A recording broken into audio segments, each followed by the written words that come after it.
Okay, hopefully this is the last video. So I'm gonna try to reassemble the rest of the lock. I have a full stack in here, but when you're progressively pinning, you'll start off with maybe like this one in the back, and then 5 and 4, then 1 and 2, and then maybe 1, 2, 3, and 5, 4, 3, or whatever. Maybe even switch them. Like, there's different ways to do it. I send you that list that Isaac Cashman sent me. That's what he suggested. And CMFXA on his printout for these locks has it. His suggestions, whatever you think will work is good. But I'm just gonna show you like it's a full stack, okay? So, okay, make sure that little side pin didn't fall out on me. Okay, I'm gonna go back in and just keep it kind of like in here like that. Okay, so here we go. So the process is, this is easier except for the springs. If I'm doing it for purple belt, which is the spools, the only difference with brown belt, you'd put all 5 of these top pins serrated, okay? 5 serrated, you're good. It's brown belt. Purple, 4 spools, 1 regular pin. And they're all the same size, so you don't have to worry about anything. So I'm gonna just drop it with that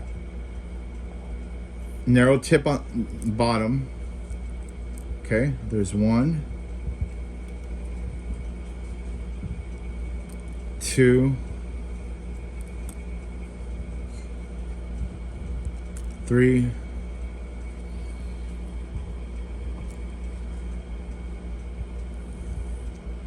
4, and then I'm gonna put 1 regular pin that's not spooled. With spools, you wanna have 1 regular pin. Okay, let's see where it's at. Those are the ones that come with the lock, and I think if you did it with that, it's just a blue belt, you know. So they're all in there. So next, you do the springs. What I suggest is get 1 spring at a time. So I'm gonna start in the back, actually, because you know what, I mean in the front. I'm gonna drop. And this is where I don't like this type of tweezer, because these springs are very reactive. I mean, they want to bounce. So I'm just going to drop it in, okay? Now, the trick to this is to get this little mini Phillips looking driver, right? And I'm going to get my top ready. Like I said, yours might be real tight when you get out the first time. Sand the edge a little bit, or file it a little at a time. You don't want to take out too much or you'll ruin it. And then the bottom, you know what I mean? Until it could come in and out easy, but still get stuck in there. If it falls out and stuff, then you won't even be able to use the lock. So you just got to be careful. So this is what I'm gonna do. I'm gonna get this screwdriver and basically, sorry, I need to start here. I'm not thinking. In the back, okay? So hopefully you can see this when I try to do this right now. So I'm gonna come here, spring. Oh man, it's such a pain. Especially trying to record doing it. Okay. Okay, just hopefully this is in frame for you. So I'm gonna stick this in here like that. It's magnetic, so it's reacting, magnetized. Just push that spring down. Get your slider, push, start releasing it a little bit, and push it over 1 hole. See how good it didn't pop out. Don't pull it all the way out. Okay, now I'm gonna just do that all the way down. Okay, there he is. 1, he's down. I'm gonna push that up with my screwdriver a tiny bit and cover it. Okay, I had bought another set of springs because I lost so many. I'm probably gonna get 1 more set. Okay, here's my 3rd one.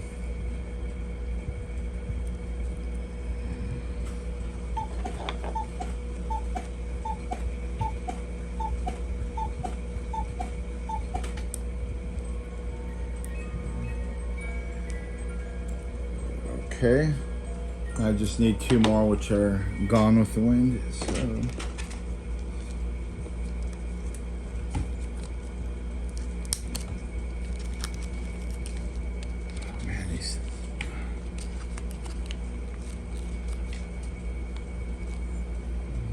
Man, see, I almost lost them just taking them on. They want to bounce away on me. Drop this one in here. Okay, wrong one. Get the Phillips for that part. Push my hand on it. I'm gonna go over and pull up. The last one's a little tricky for me sometimes. Just hard to get all the way over, and sometimes it's so easy to mangle that spring.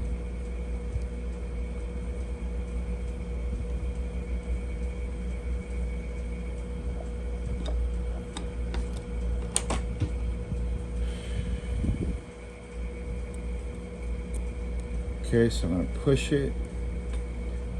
Push. At this point, I gotta try to get this from this edge in more. That's why it's hard, because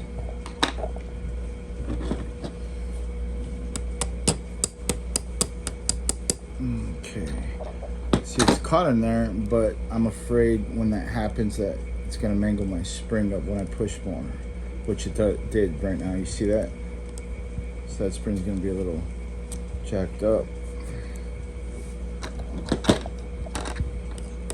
Gotta find a good way to. Okay, that got it. It'll work like that. I mean, ideally you want to close that all the way, but I'm afraid of like mushing this end up. I sanded it enough where, I mean, it was real tight before it was unworkable, so I had to sand it down a little bit. Okay, at this point, it would be a disaster to pull that core out, right? I don't have it bolted on. So, you put, the last part is just putting this back, I don't know what it's called, but this thing back on right here. And then it'll be like that with that number in that area towards the top of the lock. Okay, let's see. And be careful when you have your key in. You actually could put your key too far in, and then it'll hang out the back and bump, and it won't be aligned with those pins. So you want to make sure it's just perfectly in line. Now I'm going to get the screws and put it back.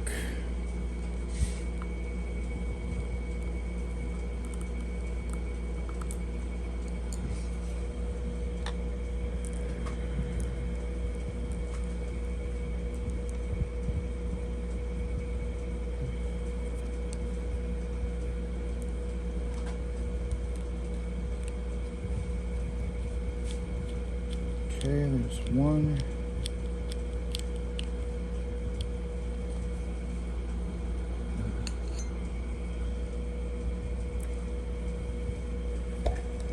And there's a second one.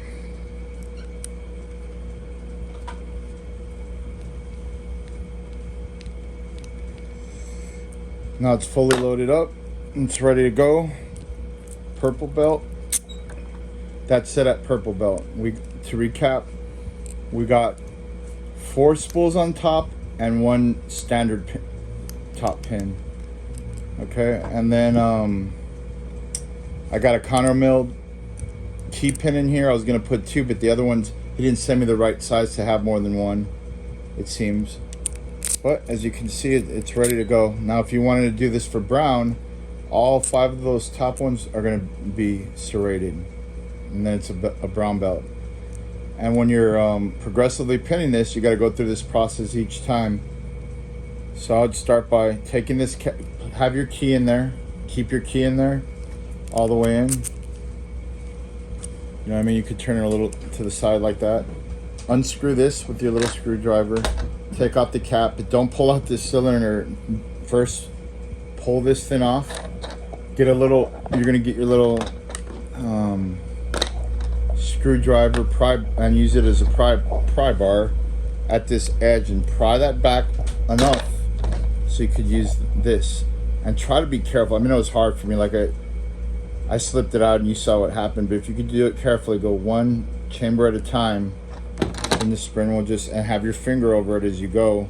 You won't lose the springs, and then you could pull it all the way off, sand it a little bit if you need to, but be careful, check it every now and then, don't over sand it. And then you take out each spring and you take out the top pins, And then after that, you could just take the key and the whole core out.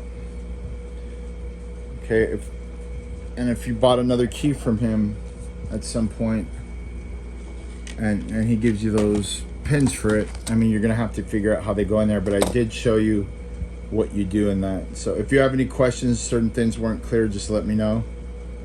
But that's about it. And yeah, like when you progressively pin, you're gonna take it apart, put it back, and it'll become kind of easy.